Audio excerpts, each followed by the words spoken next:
Hi everyone, it's Melissa, and today I am going to share with you my TBR for March. So I've got a couple different things going on for March.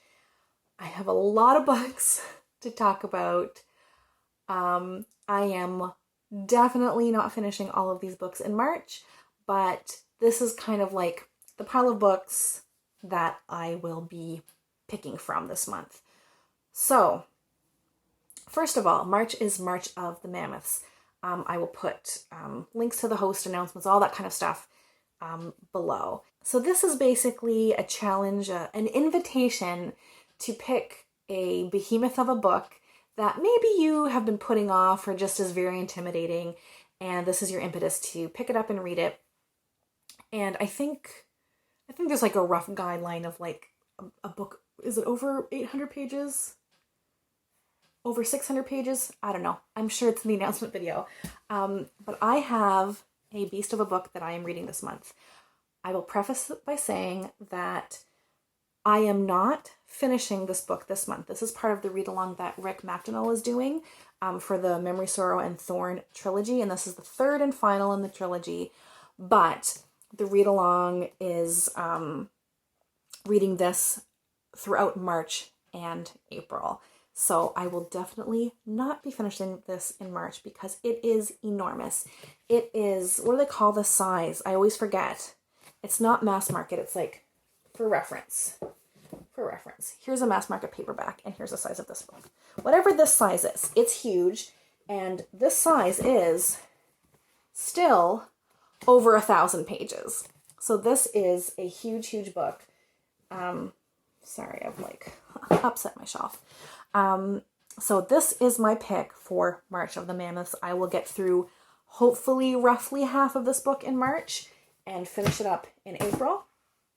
The other thing I will be reading is Wuthering Heights by Emily Brontë. I picked this, or this was chosen randomly as part of the Booktube Spin, which is another little project of Rick's. And this is something that I believe he wants to do quarterly, where you choose a list of books and he spins a wheel and then you read what it falls on. So it fell on number whatever, which for me was Wuthering Heights. So I will be reading that this month. Okay. What's next? Oh, I'm also going to be continuing Moby Dick. I am buddy reading this with Courtney Ferreter, and I think, if I'm not mistaken, we're going to finish it this month because here's where we are. Yeah, I think we're going to finish this month, and I'm excited. So what else do we have? Oh, yes. The other thing I am going to be doing is Middle Grade March. If you are new here, I read a fair amount of middle grade. I really like children's literature, and Middle Grade Marches is something that I really enjoy. And I will also link the Middle Grade March announcement videos with all the information on the prompts and all that. I have listed the prompts here in order of like the priority of the books for me because I know there's just no way that I'm going to get to all of these. For the prompt of a book with a journey or adventure, I am reading the next Tristan Strong book. So back in the fall, I read the first book, which was called Tristan Strong Punches a Hole in the Sky by Kwame Mbalia. And this is a middle grade like fantasy novel where a 12-year-old boy punches a hole in the sky. He basically goes to a world where like Black folktales are real. So there's all these characters from African American folktales and also from like mythology and like folklore from Africa.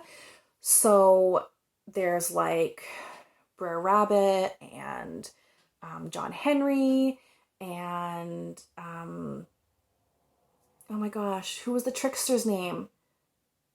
He's like a spider. Anansi. He's in it. Anyway, it was fabulous. I loved the book. and the second one came out, I believe, at the end of last year, and it is called Tristan Strong Destroys the World. So I really want to read this. So that's top of my priority list for middle grade March.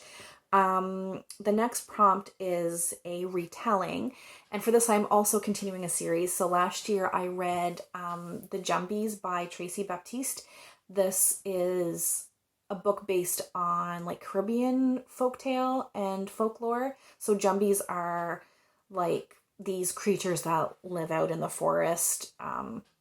You know, those tales that are used to like scare children from staying out of the woods. And it was a lot of fun, but like really creepy for a middle grade book. So I really enjoyed it. And I want to pick up the next one in the series, which is Rise of the Jumbies. So spoiler alert, they're coming back for round 2.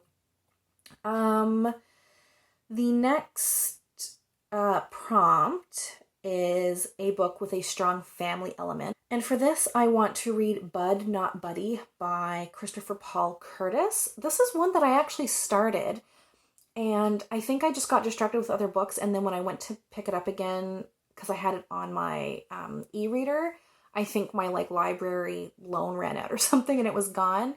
So I want to pick it up again. I only read like the first 1 or 2 chapters, but it's about a young boy in the foster care system.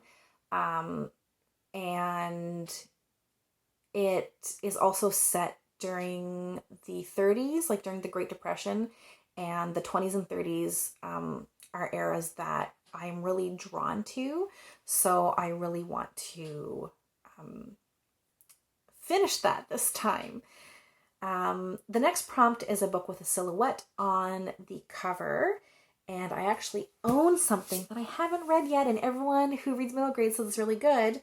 But it is Sweep by Jonathan Auxier. Is it Auxier or Auxier? I don't know. The story of a girl and her monster. This is about a young chimney sweep who gets caught in a chimney one day, and a soot monster comes and saves her, and they develop, I'm assuming, a friendship, and it just sounds delightful. And that's actually all for me for middle grade March, because the last prompt was a book published, like a middle grade book published in the published in the decade you were born for me. That's the 1980s. And there wasn't anything that I found that I was interested in reading. So I'm skipping that prompt. But that's my TBR for March. If you are participating in any of these readathons, middle grade March, March of the Mammoths, I know there are other things happening. March Mystery Madness is happening this month, so let me know like what you're participating in, or if you're just not participating in anything, but you have a TBR video out, let me know. And if you don't have a TBR because you're a mood reader, then I wish you luck with whatever books speak to you this month. As always, thank you all so much for watching, and we'll chat soon. Take care. Bye.